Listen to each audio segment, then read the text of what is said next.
Is Friday. Hope you guys are doing well. I am wave meteorologist Brian Good on this cold Friday for sure. Welcome to Snow Talk. Yes, that is the title still for the blog. We know we haven't had much snow to talk about at all.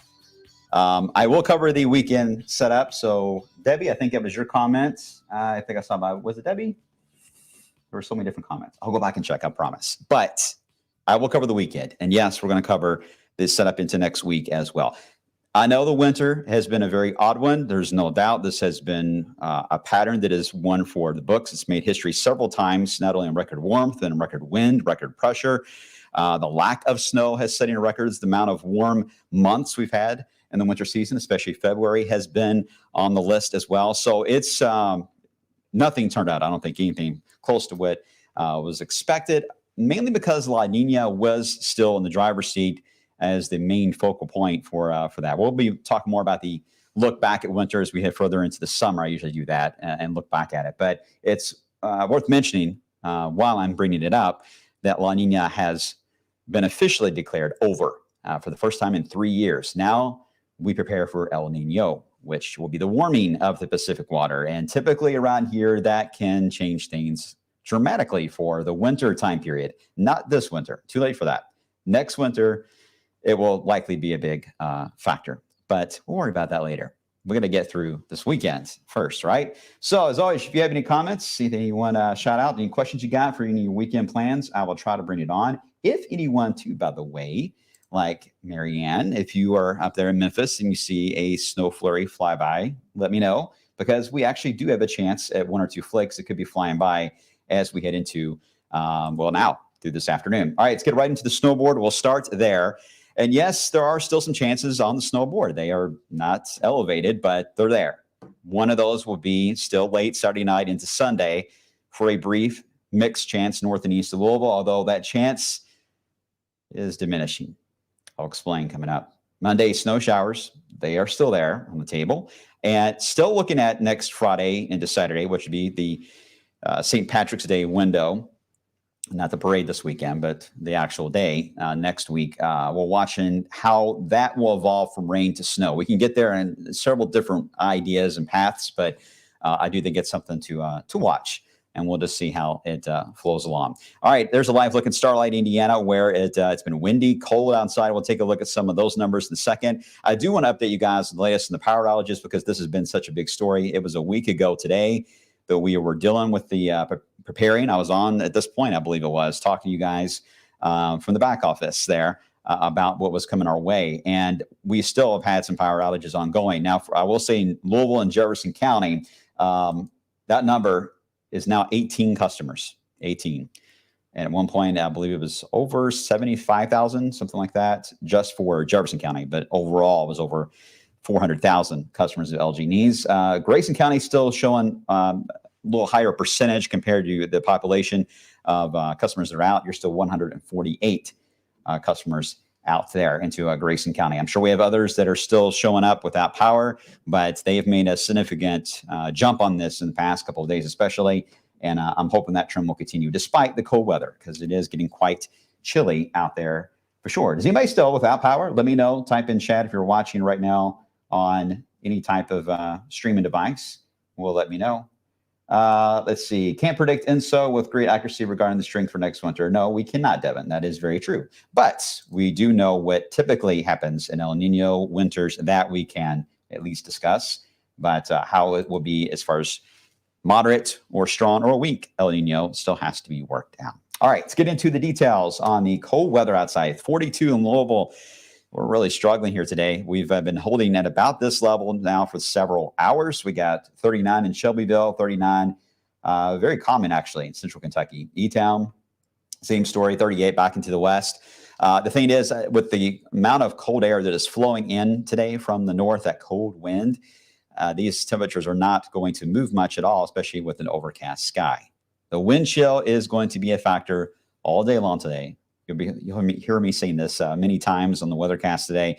The wind chill will stay generally in the 30s all the way through tonight. So definitely will need the heavy coat if you're venturing out. And we are locked in on the cloud cover at the moment. As the sun comes up, you can see how it's revealing the thick clouds across the area at the moment. And yeah, there's some moisture trying to get out of those clouds and drop down. I would think this would likely be drizzle more than anything based on what I've seen on the radar data that's coming in, but I wouldn't be surprised if somebody were to see maybe a snowflake mixed in. It's going to be so light, you probably wouldn't even notice. You would notice the drizzle or a sprinkle more for sure, because it would show up in your windshield, but anything else, I highly doubt it. So just a little bit of moisture out there. So if anyone sees anything, no need to worry. It's fully expected. All right. We're on the cold flow of the system. We're trying to hopefully get some sun breaks in here this afternoon.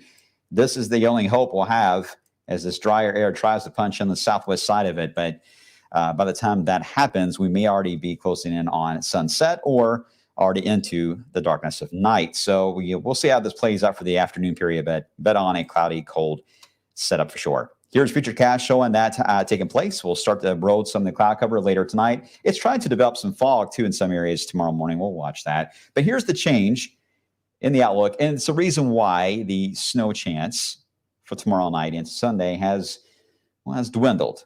And the main reason, it was already a marginal atmosphere to begin with. So when you're already are lacking plentiful cold air, you don't have it really being pushed into the area. You're only having it being pulled down from dynamic cooling from above your head.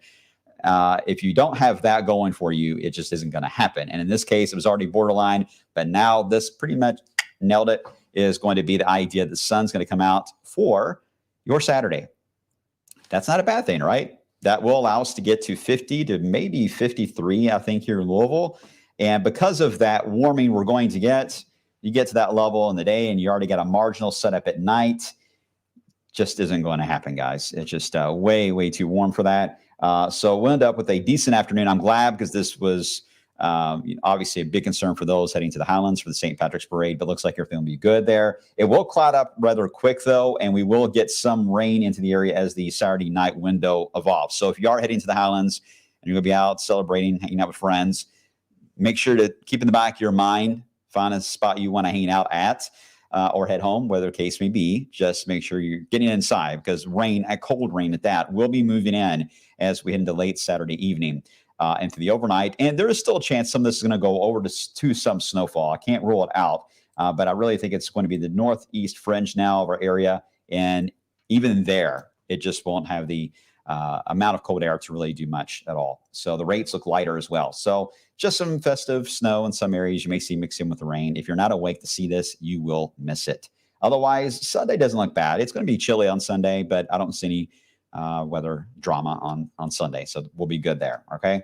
Once we get into Monday, that's when we could get perhaps some snowflakes moving back in. I'll show you that on Futurecast in a second. The setup for next week is a very interesting setup for late next week, because we have a low pressure, one main parent low that's going to be moving across the northern part of the country into Canada. It's got enough cold air with it to certainly get the attention of a wintry pattern. At the same time, we've got moisture sitting across the south. Now, as the low first moves out, the initial thinking is this will be enough to try to pull in moisture and maybe even warm us up into the 60s. Some of the modeling even is trying to push us into the 70s. Now, if we were to get to that level, we would be then looking at the idea of maybe some thunder out of this. Can't tell you if they're going to be strong or anything like that. There's no sign of that, to be honest, at the moment. But it would allow for at least thunderstorms and a warm surge of air. However, the key on this is, will there be enough of a drag in the southern part of the trough to allow for a new low to develop on the southern part? And if so, that could then develop into something more wintry. But it's got to slow down in order for that to happen. If it's too fast, it's going to be a very progressive wave. You get warm air. You could get a rain to brief snow scenario, but it's minor. And then you just cool back down. No big ordeal. The two main global models that we look at have both ideas, really. So let me show you. Here's the Euro. Again, this is going to be a big storm for the Northeast. I'm sure they're already talking about it for Connecticut, Massachusetts, Vermont, New Hampshire, Maine. This is going to be a deeper low pressure, just FYI, than what we had for our windstorm a week ago. It'll be even deeper for them.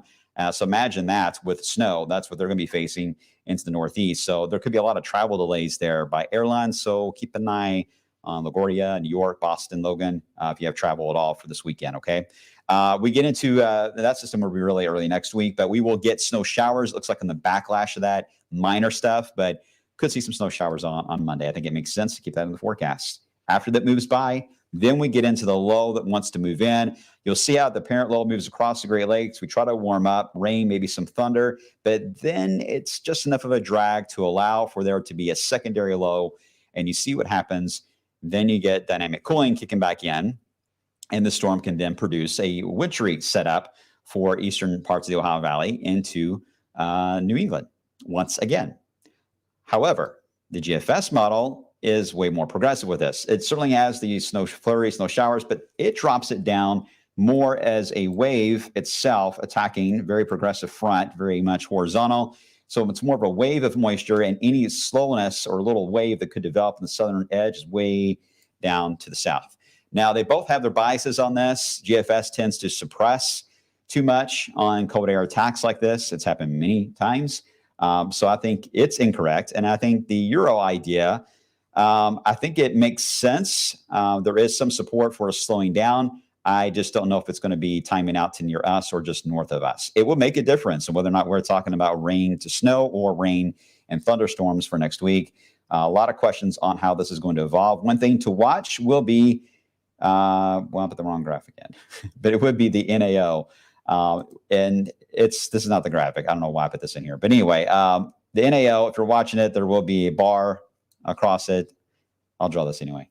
And it is showing going negative next week around the 17th. As long as we can try to keep that NAO negative, there could be enough blocking to allow for an East Coast low pressure like that to form. But it's too early to know if it'll be what we call an eastern-based type of trough or more in our area, which will make a difference between New England and the Ohio Valley. I hope that all made sense. Either way, we're working on it. Winter is not done, is what I'm trying to say.